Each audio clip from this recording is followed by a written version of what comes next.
Ils libèrent des morceaux d'histoire au rythme de la fonte des glaces. Nos glaciers alpins reculent de plus en plus vite sous l'effet du réchauffement climatique. Les archéologues surveillent de près le phénomène puisqu'ils mettent au jour des vestiges jusque-là préservés dans leur écrin gelé. Certains sont exposés au musée Château d'Annecy cet été et ont plus de 8000 ans. Il y a des choses assez surprenantes. On a par exemple des bois fossilisés qui ont été découverts sous la mer de glace, qui datent de périodes très très anciennes. On a également des objets qui viennent de mines d'or autrichiennes qui s'ouvraient à 2700 mètres d'altitude sur les glaciers. Les statues que vous voyez en arrière-plan.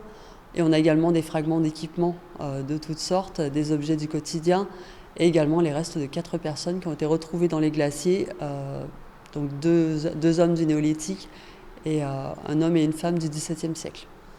Parmi ces hommes du néolithique, le musée expose une réplique d'Otzi, célèbre momie découverte par des randonneurs dans le Val Senalès en Italie.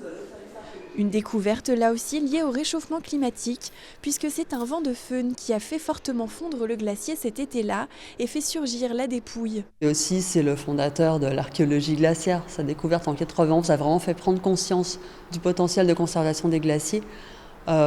On n'a pas emprunté Ötzi, puisque Ötzi reste à Bolzano, mais on a eu la chance d'obtenir le prêt d'un fac-similé de la momie et également de son équipement et de ses vêtements.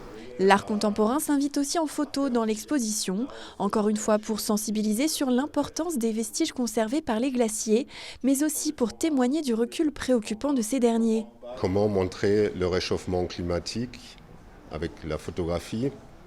Ce n'est pas si simple. On pourrait effectivement penser à aller en Islande ou la banquise en Groenland, etc.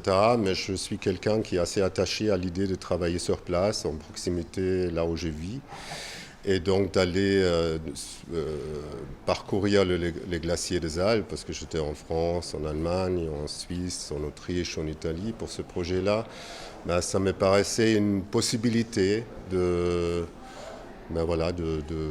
montrer, de partager en fait ces inquiétudes, ces questionnements que j'avais, que j'ai toujours.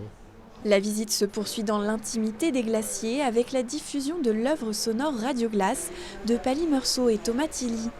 Pendant l'été 2020, ils ont installé des micros, des hydrophones et des capteurs au fond des crevasses, dans les torrents et les replis des moraines, pour ausculter les vibrations émises par la fonte et le mouvement des glaces. L'exposition est à retrouver jusqu'au 10 octobre prochain.